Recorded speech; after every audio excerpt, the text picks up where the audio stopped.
ശ്രീ ജലീൽ പുനലൂർ, ഇന്ന് CPM-ന്റെ ജനറൽ സെക്രട്ടറിയും മുഖ്യമന്ത്രിയും പറഞ്ഞ വാക്കുകളാണ് നമ്മളിപ്പോൾ കേട്ടത്. മുഖ്യമന്ത്രിയോട് മങ്കടയിലെ SDPI പിന്തുണയെക്കുറിച്ചാണ് ചോദിക്കുന്നത്. ഒപ്പം തന്നെ MA ബേബി പറയുന്നത് PDP-യുടെ സഹകരണം ഉറപ്പിച്ചിട്ടുണ്ട്, സഹകരിക്കും എന്നാണ് പറയുന്നത്. ഈ വർഗീയ ശക്തികളെയൊക്കെ ഒരു കയ്യകലത്ത് നിർത്തണം, 4 വോട്ടിന് വേണ്ടി ഒരു പ്രീണനവും പാടില്ല, വർഗീയ ശക്തികളുടെ ഒരു വോട്ടും ഞങ്ങൾക്ക് വേണ്ട എന്ന് പറഞ്ഞുകൊണ്ട് UDF ജമാഅത്തെ ഇസ്ലാമിയുമായി ഉണ്ടാക്കിയ സഖ്യത്തെ കഴിഞ്ഞ കുറേ നാളുകളായി എതിർത്ത് വരുന്ന മുഖ്യമന്ത്രി, അതുപോലെ ജനറൽ സെക്രട്ടറി, അവരുടെ വാക്കുകളാണ് നമ്മൾ കണ്ടത്. അപ്പോൾ വർഗീയ ശക്തികളുടെ വോട്ടും നിങ്ങൾക്ക് വേണം എന്നതല്ലേ ഇപ്പോൾ ഉരുത്തിരിഞ്ഞിരിക്കുന്ന ഫോർമുല?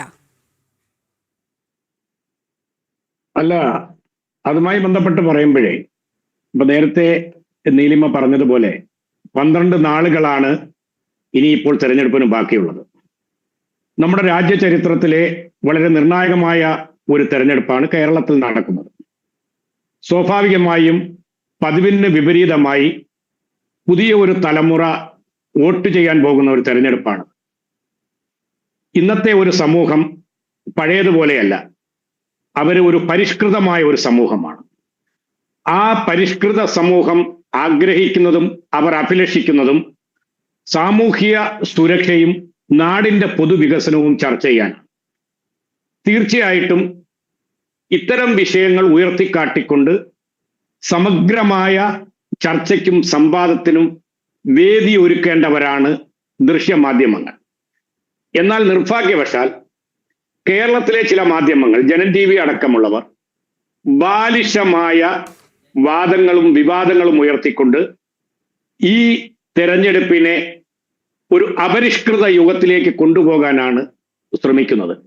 ഞാൻ പറയുന്നു, കഴിഞ്ഞ 10 വർഷക്കാലത്തെ സഖാവ് പിണറായി വിജയന്റെ നേതൃത്വത്തിലുള്ള സർക്കാരിന്റെ വികസനത്തെ സംബന്ധിച്ച്, ആ സർക്കാർ നടപ്പിലാക്കിയ സാമൂഹിക നന്മയെ സംബന്ധിച്ച്, അതിലെ പോരായ്മയെ സംബന്ധിച്ച്, അതിന്റെ പ്ലസും മൈനസും ചർച്ച ചെയ്യപ്പെടേണ്ട ഒരു വേദിയിൽ ഏതെങ്കിലും ബാലിശമായി, ഇവിടെ ഇപ്പോൾ പറഞ്ഞു വരുന്നത് SDPI-യും PDP-യും ജമാഅത്തെ ഇസ്ലാമിയാണ്.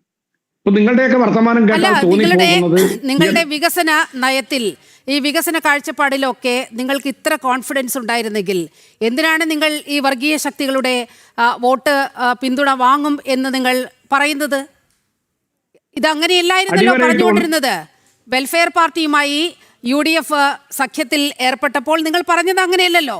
വർഗീയ ശക്തികളുടെ ഒരു പിന്തുണയും ഞങ്ങൾക്ക് വേണ്ട എന്ന് മുഖ്യമന്ത്രി അടിക്കടി പ്രസ്താവന നടത്തുന്ന സാഹചര്യം കണ്ടില്ലേ?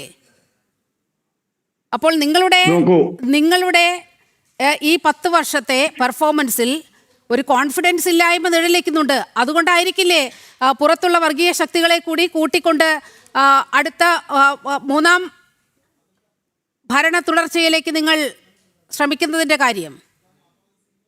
ഇല്ല, ഒരിക്കലുമില്ല. കഴിഞ്ഞ 10 വർഷക്കാലത്ത് നമ്മുടെ രാജ്യത്ത് തന്നെ ചരിത്രത്തിൽ തുല്യതയില്ലാത്ത നിലയിൽ ഒരു സംസ്ഥാനത്ത് വികസനത്തിന്റെ പേമാരി പെയ്തിറങ്ങിയ കാലഘട്ടമാണ് കഴിഞ്ഞു പോയിട്ടുള്ളത്. ഇടതുപക്ഷ ജനാധിപത്യ മുന്നണിയെ സംബന്ധിച്ച് കൃത്യമായും കോൺഫിഡൻസ് ഉണ്ട്, കൃത്യമായും ഞങ്ങൾക്ക് നിശ്ചയമുണ്ട്. വർദ്ധിത ആവേശത്തോടുകൂടി ഒരു തുടർ ഭരണത്തിലേക്ക് ഇടതുപക്ഷം എത്തപ്പെടും. അതിൽ യാതൊരു സംശയവുമില്ല. ഞങ്ങളെ സംബന്ധിച്ചും ജാതിയുടെയോ മതത്തിന്റെയോ വർഗീയതയുടെയോ പേര് പറഞ്ഞ് 4 വോട്ട് വാങ്ങേണ്ട ഒരു ഗതികേടും മുമ്പും ഉണ്ടായിട്ടില്ല, ഇപ്പോഴുമില്ല.